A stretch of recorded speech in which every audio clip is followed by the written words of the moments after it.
Hello everyone, Shri IAS academy में आपका स्वागत है। जैसा कि आप जानते हैं कि श्री आईएएस एकेडमी ने आंसर राइटिंग सीरीज की शुरुआत की है, जिसके अंतर्गत ऑलरेडी हमारे 246 पार्ट आ चुके हैं। ये हमारा पार्ट 247 है। अपने इस पार्ट में हम देखेंगे कि आपके द्वारा हमारे टेलीग्राम चैनल पर किस प्रकार का प्रश्न लिखकर भेजा गया, उसे आपने किस तरीके से लिखा और उसमें किन किन बिंदुओं को ऐड करने की आवश्यकता है। तो चलिए शुरू करते हैं। जैसा कि आप देख रहे हैं, ये प्रश्न आपके द्वारा हमारे टेलीग्राम चैनल पर लिखकर भेजा गया है। तो सबसे पहले हम आपके इस प्रश्न को पढ़ेंगे, फिर आपके उत्तर को पढ़ेंगे और देखेंगे कि वास्तव में इसे आपने कैसे लिखा है, इसमें किन किन बिंदुओं को ऐड करने की आवश्यकता है। काफ़ी अच्छा प्रश्न है एक भारत श्रेष्ठ भारत राष्ट्रीय एकता की दिशा में एक मजबूत पहल है। ये किस प्रकार देश में आंतरिक रूप से व्याप्त सांस्कृतिक अंतर को पाटकर विभिन्न राज्यों के मध्य आपसी अंतरक्रिया को बढ़ावा देकर राष्ट्र की मजबूती व एकता का महत्वपूर्ण कारक बन सकती है, विवेचना करें।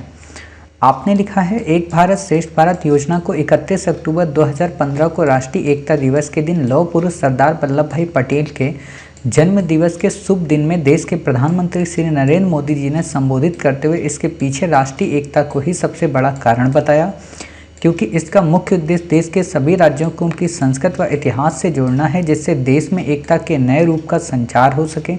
यह भारतीय शासन के संघीय ढांचे को भी मजबूती प्रदान कर सकता तथा देश के विभिन्न संस्कृतियों व परंपराओं को पहचानने व उजागर करने में भी मददगार है। एक भारत श्रेष्ठ भारत की योजना मूलतः भारत के राज्यों के लिए है, जिनमें प्रतिवर्ष एक राज्य किसी अन्य राज्य का चुनाव कर उस राज्य की भाषा, इतिहास, संस्कृत, ज्ञान, विज्ञान आदि को अपनाएगा और उसे पूरे देश के सामने बढ़ाएगा। 2015 में इसके प्रारंभ के बाद हरियाणा राज्य ने 2016 के लिए तमिलनाडु को चुना था और 2017 में किसी अन्य को तथा 2018 में किसी अन्य राज्य को। इस प्रकार से ये योजना चलती रहेगी और राज्य आपस में संगठित होते रहेंगे। भारत विविधता के मोतियों से पिरोया गया माला की तरह है, जिसमें हर मोती का एक विशेष महत्व है। इस स्कीम से देश की एकता और अखंडता बरकरार रहने में मदद मिलेगी, क्योंकि यह सरकारी योजना नहीं बल्कि राष्ट्र के एकीकरण का जन आंदोलन की तरह है। इस आदान प्रदान की कड़ी को मजबूत बनाने में सरकार, आमजन, सोशल मीडिया प्लेटफॉर्म सभी का बहुत बड़ा योगदान है। इस तरह से महान स्वतंत्रता सेनानी सरदार पटेल जी को सपना एक भारत श्रेष्ठ भारत को सभी राज्य व केंद्र शासित प्रदेश मिलकर साकार करेंगे और इस देश प्रगति के पथ पर अग्रसर होगा और समाज में मौजूदा कुछ बुराइयां स्वतः ही कम हो सकती हैं, जैसे भाषाई आधार पर निर्मित राज्यों आंध्र प्रदेश, हरियाणा, पंजाब इत्यादि राज्यों में सांप्रदायिकता आज भी बनी हुई है, जो संघर्ष का कारण बनती है। ऐसे में उनके बीच समन्वय स्थापित करने से तथा जब वे एक दूसरे की संस्कृति को समझेंगे तो पूर्वाग्रह से मुक्त होंगे। निष्कर्षतः भारत में मौजूद कई विविधताएं व अंतर चाहे वह सांस्कृतिक हों, भाषाई हों, उन सभी के बीच के अंतर एक भारत श्रेष्ठ भारत की योजना से पाटा जा सकता है, क्योंकि यह एक बहुआयामी व महत्वाकांक्षी कार्यक्रम है। काफ़ी अच्छा आपने उत्तर लिखा है, लेकिन वही है कि इस उत्तर में एक तीसरा डायमेंशन मिस है। उस तीसरे डायमेंशन को भी आपको यहाँ बताना है। मतलब क्या है कि आपको एक भारत श्रेष्ठ भारत क्यों शुरू किया गया ये बताना है, इसका उद्देश्य बताना है, इसके सामने आज चुनौतियाँ कौन सी हैं, फिर भी इसकी प्रासंगिकता कितनी है। ये आपको 4 डायमेंशन पूरे बताने होते हैं। आपने यहाँ पे 2 चीज़ें तो बता दी, लेकिन चुनौतियाँ और प्रासंगिकता आपने नहीं बताई। क्लियर? तो इन बातों को भी आपको यहाँ मेंशन करना है। दूसरी बात ये है कि जब आप एक भारत श्रेष्ठ भारत मिशन को बताएंगी तो इसको शॉर्ट में बताएं। मतलब कि एक भारत श्रेष्ठ भारत योजना को सरकार ने 2015 में शुरू किया, राष्ट्रीय एकता दिवस के दिन, जो कि सरदार वल्लभ भाई पटेल के जन्म दिवस के रूप में जाना जाता है। इसका मुख्य उद्देश्य है, मतलब यहाँ से शुरू करें, ये बीच की लाइनें इरेज कर दें कि मोदी जी ने कहा, क्या कहा, ये आपसे क्वेश्चन नहीं पूछता है। दूसरी बात ये है कि आपको यहाँ पे डिटेल नहीं बताना है कि किस तरीके से अलग अलग राज्यों को चुना जाता है, क्योंकि आपसे ये क्वेश्चन पूछा ही नहीं है। तो आप इन चीज़ों को मत लिखिए। ये तो हो गया फिर उन बच्चों के लिए जो एक भारत श्रेष्ठ भारत पे ए से लिखेंगे। क्लियर? तो आपको ये चीज़ें नहीं लिखना है, इनको आपको इरेज कर देना है।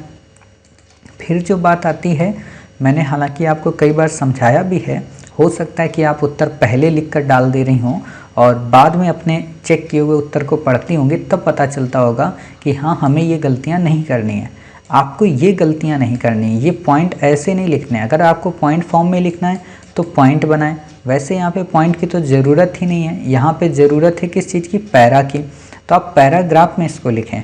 और जब पैराग्राफ में लिखें तो ये लाइन क्योंकि यहाँ से अलग हो जा रही, जैसे आपने यहाँ पे बातें बतानी शुरू की है ना कि किसी अन्य को 2018 में किसी अन्य राज्य को इस प्रकार से योजना चलती रहेगी और राज्य आपस में संगठित होते रहेंगे। फिर ये नया लाइन शुरू हो गया कि भारत विविधता के मोतियों से पिरोया गया माला है।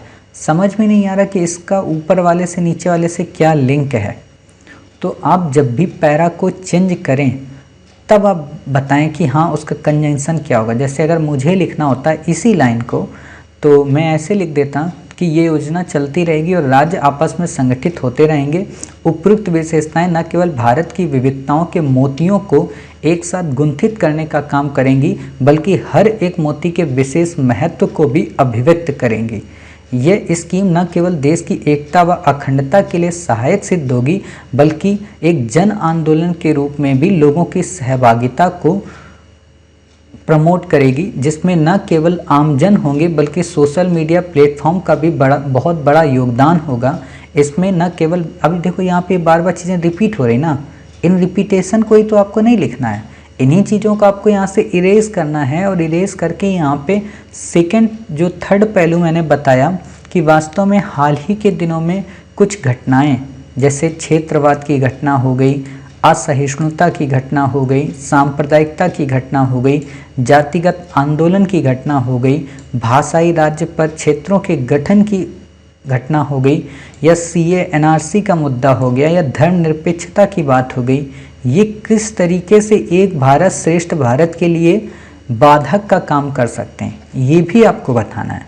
और फिर सरकार को एक निर्देश देना है कि वास्तव में सरकार को भारत की विविधताओं का सम्मान करते हुए, सरकार को भारतीय संस्कृति और परंपरा का सम्मान करते हुए, धर्मनिरपेक्षता का पालन करते हुए किसी विशेष वर्ग के प्रति या किसी विशेष वर्ग के प्रति नफरत का बीज नहीं बोना चाहिए, क्योंकि भारत जैसे इस बागबान रूपी बाग में विभिन्न फूल अपने अपने को एक गुलसिता के रूप में गुलजार करके रखे हुए हैं।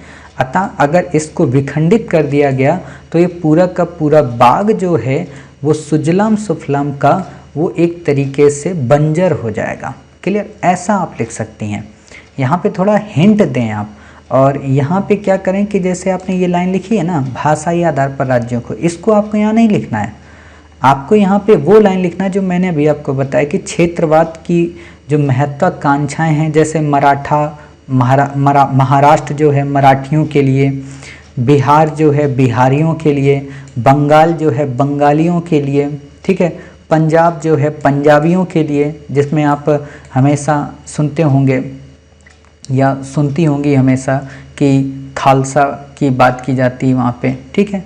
तो ये चीज़ें आप यहाँ पे कर सकते हैं कि किस तरीके से लोग गुजरातियों के लिए, ये मतलब जो क्षेत्रवाद की मानसिकता है ना, तमिलों के लिए, कर्नाटक वालों के लिए, आंध्र प्रदेश वालों के लिए, ये चीज़ें कहीं ना कहीं कम हो जाएंगे। ऐसा क्यों होता है? ये लोग अपना अपना मांग करते हैं क्योंकि इनकी एक दूसरे के कल्चर के प्रति समझ ही नहीं है।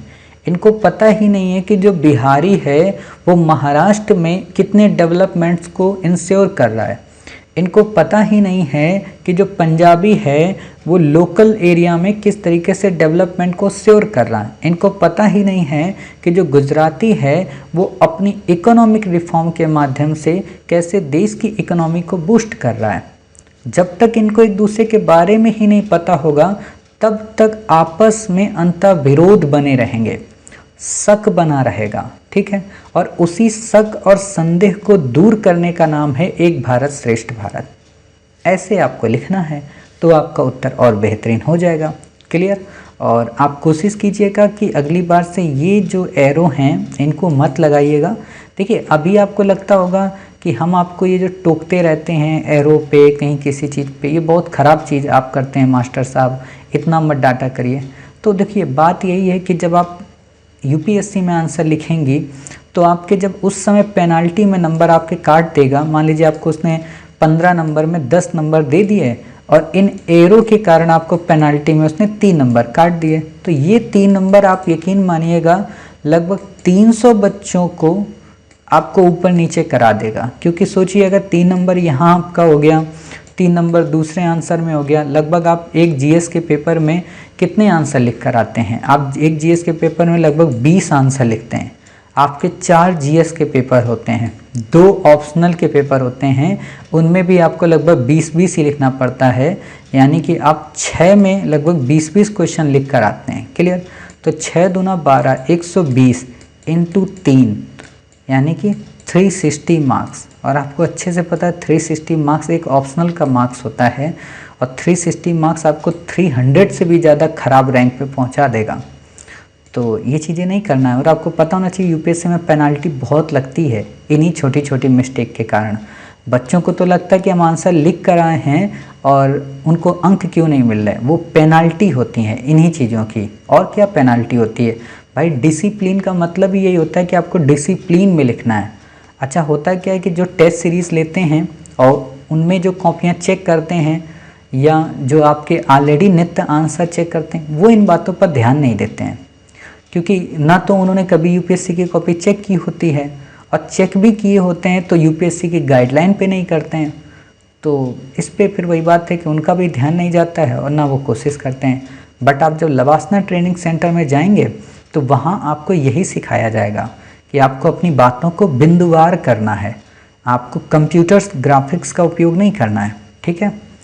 उम्मीद है आप समझ गई होंगी कि इस प्रश्न के उत्तर को हम कैसा लिखेंगे, इसमें किन किन बिंदुओं को ऐड करेंगे। इस प्रश्न को और गहराई से समझने के लिए आपने प्रीवियस कई सारे बच्चों के उत्तर को पढ़ा होगा, उसको देखा होगा और उस पर हमारे कमेंट्स के रिव्यू को भी सुना होगा। तो मिलते हैं फिर आप ही के द्वारा भेजे गए एक नए प्रश्न के उत्तर के साथ। तब तक अपना ख्याल रखिए और स्वस्थ रहिए।